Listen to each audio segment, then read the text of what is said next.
Good morning, जय सीताराम, राधे राधे। और आप सबकी सुबह कैसी है? हमारी तो सुबह ठंडी ठंडी बहुत अच्छी है। और वैसे भी सुबह सुबह पढ़ने में बहुत मज़ा आता है, एकदम शांत माहौल, एकदम बहुत अच्छा रहता है। पर खैर मैं माहौल के लिए थोड़ी जगी हूँ, हम तो पढ़ने के लिए और पढ़ाने के लिए, कुछ सीखने और सिखाने के लिए है। तो आज का हमारा नया टॉपिक है सूचना प्रौद्योगिकी अधिनियम। खैर आप लोगों ने थोड़ा बहुत तो सुना होगा। अरे क्या हम जो कर रहे हैं या आप तक पहुंच रहा है, ये भी वही तो है क्या? सूचना प्रौद्योगिकी यानी अधिनियम जो 2000 बना, तो यही तो है। मतलब संचार का जो नया नया नया नया दिन प्रतिदिन माध्यम निकलता जा रहा है ना, वही है।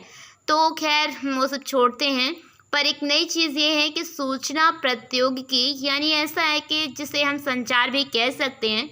तो आईसीसी ये मतलब आप लोगों को पता होगा। खैर इतना तो जानते ही होंगे ना कि सूचना क्या है। अब मैं ये बताती हूँ कि 2000 के बारे में जो ज़रूरी चीज़ें हैं। 17 अक्टूबर 2000 को ये जो सूचना प्रौद्योगिकी अधिनियम है वो लागू किया गया। दूसरी बात, भारतीय संसद के द्वारा भी पारित किए गए कौन सा? ये अधिनियम जो सूचना प्रौद्योगिकी अधिनियम 2000 17 अक्टूबर 2000 भारतीय संसद द्वारा पारित किए गए। इन टॉपिक्स को आप प्लीज़ नोट करिएगा। इसमें 13 अध्याय हैं, पूछ सकता है। 94 धाराएं हैं, पूछ सकता है। और 4 अनुसूचियों में विभक्त किया गया है, ये भी पूछ सकता है। तो प्लीज़ आप लोग इस पर गौर कीजिएगा। और आईसीटी सूचना एवं संचार प्रौद्योगिकी से जो उनके कार्य होते हैं या फिर जो भी लेन देन होते हैं, मतलब कोई भी अगर आजकल कोई भी काम बगैर इंटरनेट के तो पॉसिबल नहीं है मतलब पॉसिबल पहले भी था, क्योंकि पहले कागज़ पर किया जाता था। कोई भी काम होना होता था तो पहले कागज़, पेन, इन सब चीज़ों पर मेरा कहने का कि चित्र पत्र पत्रिकाओं से रिलेटेड थोड़ी ज़्यादा रहता था।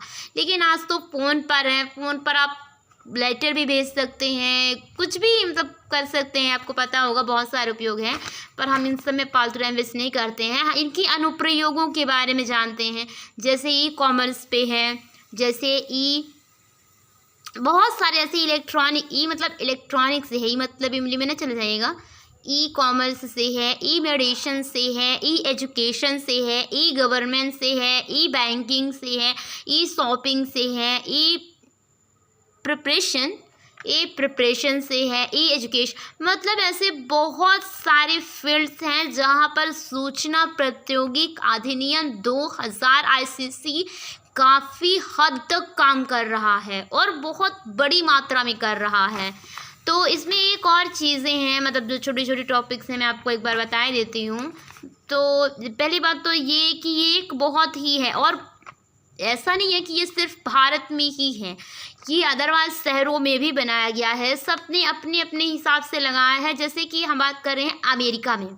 अब अमेरिका में जो सूचना प्रौद्योगिकी अधिनियम 2000 ये भारत में चल रहा है, वही चीज़ सेम पॉलिसी अमेरिका में एंटिट्रस्ट लॉ के हिसाब से चल रही है। यानी कि मतलब कि एंटिट्रस्ट लॉ सुनने में आपको अगर प्रॉब्लम हो तो मैं इंग्लिश बता देती हूँ। ANITRUST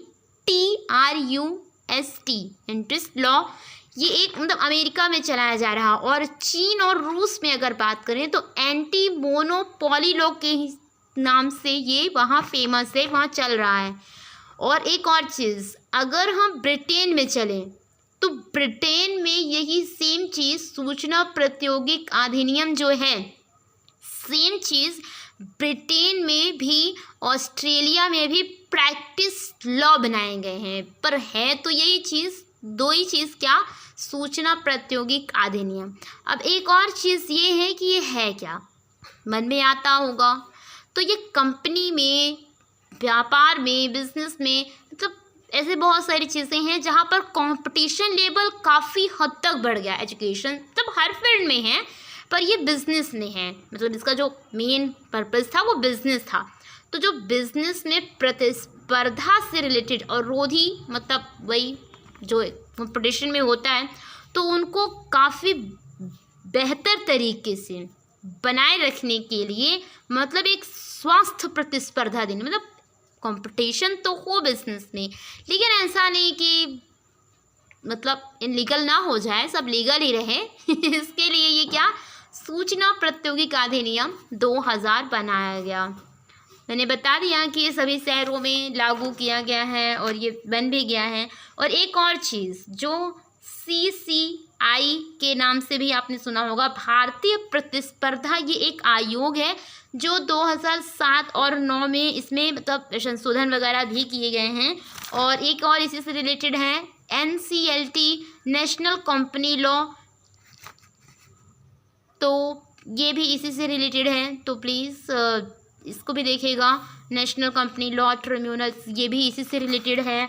और भारतीय प्रतिस्पर्धा आयोग यानी कंपटीशन कमीशन ऑफ इंडिया, ये भी इसी से रिलेटेड है। Thank you so much, bye bye.